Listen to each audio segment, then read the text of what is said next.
안녕하세요. 주식맙사TV입니다. 6월 18일 목요일 오늘의 종목 리뷰 및 내일의 관심 종목에 대해서 말씀드리겠습니다. 자, 먼저 영상 보시기 전에 좋아요, 구독, 알림 버튼 부탁드립니다. 전일 마감한 미국장 같은 경우에는 나스닥이 0.58% 하락 마감했습니다. 나스닥이 그리 크게 하락하지는 않았는데요. 장중 저가는 마이너스 1.73%까지 하락이 나왔습니다. 하지만 반발 매수세로 말미암아 이렇게 그래프상은 양봉을 만들었죠. 미국 나스닥으로 봐서는 그다지 나쁘지 않은 모습이었지만 오늘 장중에 미국 나스닥 선물이 그다지 좋지는 않았습니다. 장중에 미국 선물이 한 0.5%, 0.6% 하락이 나왔고요.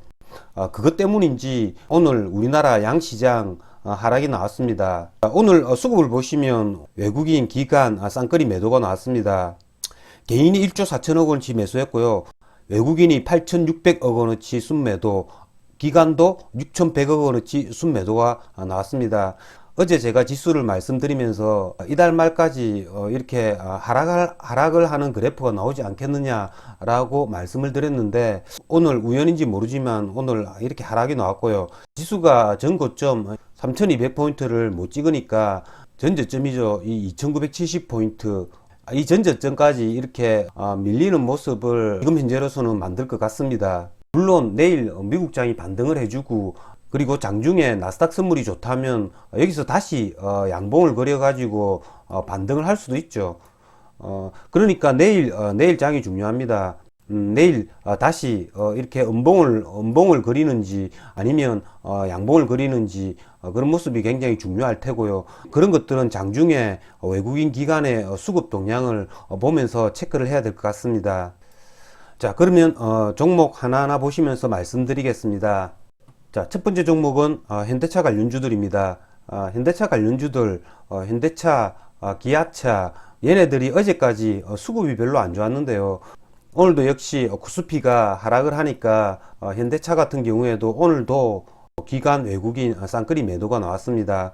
현대차 같은 경우에는 전저점이죠. 22만 5천원 죽기 줄 수 있는지 없는지에 대한 관점에서 앞으로 바라봐야 될 것 같습니다. 현대차 그래프를 보시면 종합주가 지수 코스피 차트랑 굉장히 흡사합니다. 기아차 같은 경우에는 오늘 전저점이었던 8만 2천원 부분을 깨뜨려 버렸죠. 그 이유는 이렇게 기아차가 제가 며칠 전부터 계속 수급이 안 좋다라고 말씀을 드렸는데요. 이렇게 오늘도 외국인 기관 쌍끌이 매도가 나왔다라는 거죠. 주식을 가지고 계시지 않으신 분들은요, 이 부분은 절대 저점입니다.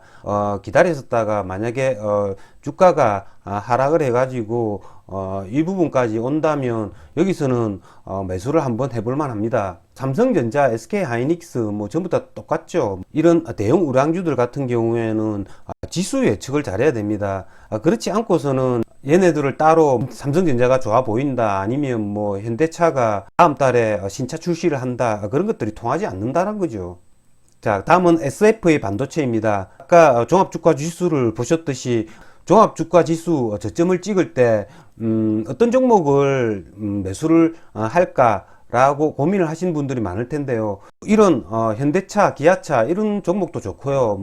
아니면 DB하이텍이나 원익 IPS 이런 애들도 좋습니다. 주가가 반등을 할 때 큰 폭을 노릴 수 있는 종목들은 이런 SFA 반도체 같은 코스닥주들입니다.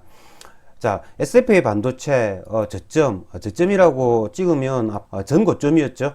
이 8,100원대가 저점입니다. 이렇게 잡아 놓더라도 주식이 8,500원에서 돌 수도 있고 8,800원에서도 돌 수도 있습니다. 코스피가 돌 때 그때 판단을 해가지고 매수를 한다라는 거죠. 하지만 이런 8,100원대 초반 이런 것들은 아까 기아차의 75,000원대 이 지점을 생각을 해 놓으시라는 거죠. 다음은 LG전자입니다. 다른 이런 삼성전자, 하이닉스, 아까 보셨던 현대차, 기아차와는 달리 LG전자 같은 경우에 기관의 매도는 오지 않습니다. 기관이 매수를 했다는 거죠. 이런 종목이 하락을 하면 반등을 잘 해줍니다. 저번 일요일 말에 한번 경험했을 겁니다. 주식을 가지고 있지 않으신 분들은 매수의 기회인 거죠. 그 매수의 기회에 어떤 종목을 매수를 해야 되는지 지금 골라보는 겁니다. 자, 다음은 S오일입니다. S오일 같은 경우에 어저께 제가 말씀을 드렸는데 오늘 드디어 제법 큰 하락이 나왔습니다. 5% 정도 하락을 했고요. 하지만 얘의 주포는 기관이라고 할 수 있는데 오늘 기관이 그다지 큰 매도는 하지 않았습니다. 그렇기 때문에 S오일 얘도 아까 8만원 초반대 요 지점을 일단 머릿속에 생각을 해 놓으시면 될 것 같습니다. 아까도 말씀드렸지만 이 8만원 초반대가 안 오고 여기서 지수가 돌 수 있습니다. 그러니까 지수가 돌 때 내가 뭐 기아차를 잡을 것이냐 아니면 뭐 LG전자를 잡을 것이냐 아니면 뭐 S오일을 잡을 것이냐 그걸 선택을 하는 거죠. 그 선택의 폭에서 가장 중요한 것들이 낙폭이 크면 클수록 좋고요. 기간이 이전에 순매수를 했던 종목, 이런 종목이 낙폭이 크면 굉장히 큰 반등을 보여준다라는 거죠. 자, 제가 어저께 OCI에 대해서 말씀을 드렸는데 이게 기간 수급이 굉장히 좋고 제가 오늘쯤에 한번 매수를 해볼까 했는데 오늘 갭을 띄워가지고 시작해가지고 오늘 굉장히 강한 모습을 보였습니다. 자, 오늘도 기간이 76,000주 순매수가 들어왔죠. 이런 애들 잘 빠지지도 않습니다. 만약에 종합주가지수가 빠지면서 이런 OCI 같은 애들이 뭐 요까지 전고점이죠. 11만 3천원대 요까지만 하락을 해도 이런 애들은 굉장히 반등을 좋게 줍니다. 하지만 OCI가 그렇게 빠지지는 않겠죠. 만약에 오늘 종합주가지수가 좋았다면 이런 애들 오늘 자리에서 오버나잇 할 수 있는 자리죠. 자, 다음은 쿠팡 관련주들인데요. 자, 오늘 쿠팡 관련주들 급락이 나왔죠. 제가 어제 말씀드렸습니다. 이 쿠팡 관련주들은 급락이 나올 수 있다라고 제가 말씀을 드렸는데요. 쿠팡 관련주의 대장이었죠. 동방이가 어제 거래 정지가 되고 오늘 거래가 재개되면서 시초가가 굉장히 높았습니다. 시초가가 6.56% 상승해서 시작을 했고요. 시초가 시작하자마자 3분봉 차트를 보시면 이렇게 6분 만에 급락이 나옵니다. 시초가 대비 16%, 17% 정도 하락한 셈이죠. 어저께 제가 제 방송을 들으신 분들은 신기하게 생각할 겁니다. 어떻게 이렇게 정확하게 퍼센테이지를 맞출 수 있는지. 이건 경험입니다. 여기서 한번 무조건 해준다라는 거죠. 이건 세력들이 자기네들이 빠져나오기 위해서는 큰 폭으로 떨어뜨리고 그 다음에 올릴 수밖에 없습니다. 왜냐하면 여기서 한가를 쳐박으면 얘네들이 자기 물량을 다 팔지도 못합니다. 그러면 작전에 실패해 버리는 거죠. 등락폭을 주어야지 이 사이에 처음 들어가는 진입하는 사람들 초보자들 물릴 수도 있고 단타에 조금 서투신 분들 이런 자리에 들어가 가지고 손절매 할 수도 있고 그런 겁니다. 그래서 자기 물량을 털어내기 위해서 이렇게 한다라는 거죠. 동방이가 아침에 이렇게 하락을 할 때 동방이를 매수를 하지 않았고 이 쇼박스를 매수를 했습니다. 쇼박스 같은 경우에는 어저께 제가 말씀을 드렸죠. 이 쿠팡 관련주들 대장들이 아침에 움직일 때 같이 움직이는지 보고 매수를 해라고요. 그러니까 얘가 빠질 때 여기서 매수를 해가지고 반등을 할 때 수익을 낼 수 있었습니다. 오늘 특이한 게 동방이가 이렇게 긴 음봉이 나왔지만 동방이는 오늘 하한가를 받지 않았습니다. 자, 대형포장하고 KTH만 하한가에 박혔고요. 내일도 얘들 끝난 게 아닙니다. 얘네들은 쉽게 죽지 않습니다. 왜냐하면 거래량 거래 대금을 이렇게 터뜨린 애들은 쉽게 이렇게 죽지 않는다라는 거죠. 하지만 얘네들을 거래할 때는 이제부터는 저점 눌림목 매매만 거래를 해야지 이거를 뭐 고점 돌파 매매 그런 기법을 가지고 거래를 해서는 안 된다라는 거죠. 다음은 이수 앱지수입니다. 제가 전일 11,800원쯤에 종가와 분할해서 했죠. 오늘 시초가가 12,000원, 전일 종가보다 2.44% 하락한 채로 시작을 했습니다. 시초가가 이렇게 시작해도 좋은데요. 거기서 양봉이 나와야 되죠. 하지만 음봉. 그래서 저는 11,800원에 그냥 본전 처리하고 아침에는 나왔고요. 중간에 간간히 단타를 쳐가지고요. 조금 수익은 났습니다. 자, 오늘 이수혜 지수 보시면 저점이 1,500원입니다. 내일도 이 1,500원을 과연 지켜줄 수 있는지 확인을 하고 여기서 매수를 할지 안 할지 아니면 단타를 칠지 결정을 해야 될 것 같습니다. 자, 제 같은 경우에는 오늘 바이넥스를 거래를 했는데요. 바이넥스 같은 경우에 32,000원 초반대에 매수를 했고요. 여기서 얘가 33,000원까지 갈 때 한번 수익 실현할 수 있었습니다.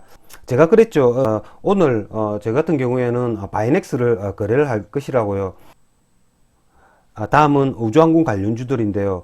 자, 우주항공 관련주들 제가 어저께 방송에서 말씀드렸죠. 제가 이 저점에 오면 매수를 고려하고 있다라고 말씀을 드렸는데요. 오늘 먼저 움직여줬습니다. AP위성 오늘 반등이 나왔죠. 항상 재료가 있는 애들은 이렇게 반등을 해줍니다. 그러니까 내가 바라는 가격까지 안 올 가능성이 굉장히 많다라는 거죠. AP위성 같은 경우에 전고점이 17,000원이었죠. 이 전고점 17,000원, 이 17,000원을 뚫는 모습, 제가 며칠 전 영상에서도 계속 말씀을 드렸지만 똑같습니다. 이게 적용하는 게, 자, 17,000원 이상까지 한번, 18,000원까지 슈팅을 해주죠. 이렇게 슈팅을 해주다가 다시 한번 17,000원을 확인을 합니다. 이때 17,000원이 무너지지 않는 걸 확인하고 여기서 매수할 수 있다라는 거죠. 이번 주 영상을 보시면 SFA 반도체 그리고 뭐 한 개는 생각이 안 납니다. 며칠 전 영상에 제가 이거에 대해서 말씀을 드렸죠. 그러면 여기서 내가 매수 타이밍을 놓쳤다 하더라도 그 다음에 전고점을 확인하고 18,000원까지 얘가 찍었구나. 그 다음에 하락을 한다. 17,000원을 무너뜨리지 않구나. 17,000원이 전고점이었죠. 이렇게 보시면. 그러니까 거기에 매수를 해도 충분히 늦지 않다라는 거죠. 자, 다음은 세원입니다.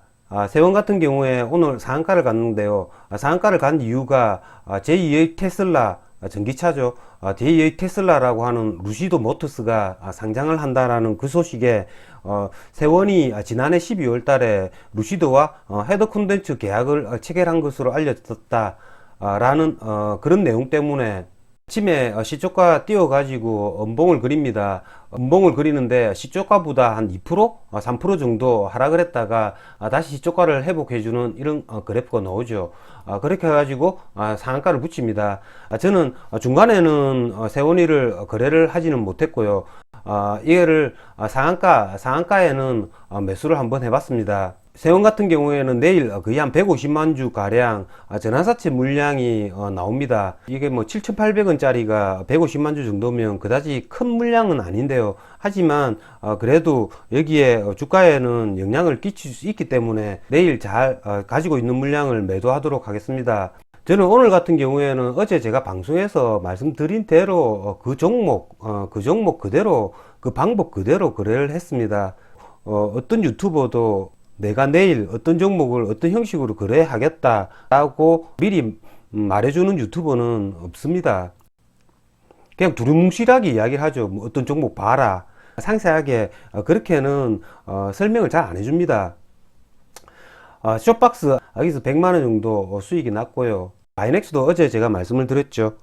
저점에 오면 매수를 한번 해보겠다고. 여기서 한 110만원 정도 수익이 났습니다. 이상으로 주식마법사TV를 마치겠습니다. 제 영상이 도움이 되셨다면 좋아요, 구독, 알림 버튼 부탁드립니다. 끝까지 시청하신 분들에게는 보유 종목이 급등할 수 있게끔 마법을 걸어드리겠습니다. 윙가르디움 레비오사 감사합니다.